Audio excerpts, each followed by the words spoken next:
when someone hurts us or when we feel like we've been wronged by the other person? And why should I initiate? Why should I try to reach out if that person hurt me? Why should I try to mend that relationship? They are at fault. And you know what? You could be right. But do you want Allah to hold you to that same standard? When you meet Allah subhanahu wa ta'ala on the Day of Judgment, has Allah ever wronged you? Has Allah ever wronged you? But you have wronged yourself by disobeying Allah subhanahu wa ta'ala. So it is not that you only mend with people that want to mend, that you only reconcile with people that want to reconcile. It's that you remove that grudge from your heart and you say, you know what? I want Allah to not hold me to anything on the Day of Judgment. I will forgive you and I will reconcile even though I think you're wrong. And if I really have ihsan, I'm not even going to remind you about how many times you were wrong. I'm just going to let it go for the sake of Allah subhanahu wa ta'ala. Not abuse, no. But the transgressions and the things that often pit us apart and often drive us apart. You have family members that don't talk to each other over money. You have people that break lifelong relationships, sometimes sacred, sanctified by Allah, the family bonds, because of a silly conversation. And you know what the key culprit usually is? You want to destroy your relationship really quick? Let this be the medium by which you carry on your relationships. You will ruin them all one by one.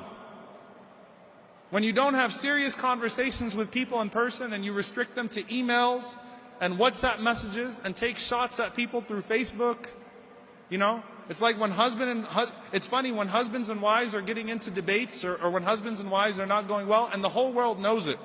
Because you go online and you post about how husbands should be and how wives should be. And everyone knows you're talking about your husband and your wife.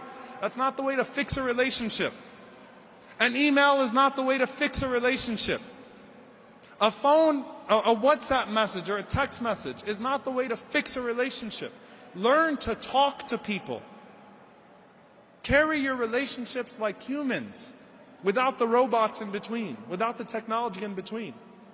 When we talk to each other without these, there's rahmah, there's mercy. There's the natural human component. I can say things to you through this that I would never dare say to you in your face. Yet somehow I keep doing it over and over and over again. And I keep assaulting people with this little thing. And yes, it's an iPhone. If you have an Android, it's just satanic.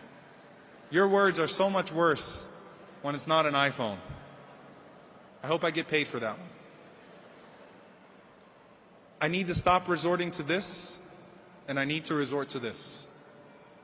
And let people actually humanize one another and give people the benefit of a doubt. When you hold grudges, you will only stop yourself from progressing. Ibn al-Qayyim rahimahullah said that when your enemy shoots arrows at you and misses you, not only did he not strike you with his arrow, but you caused him to waste an arrow as well. So when people try to offend and try to harm and you are unfazed and you are always able to go, I don't want to say when they go low, you go high, but you know, you get the message. You're always able to overcome that and always able to be the better person and always able to be the one who shows ihsan.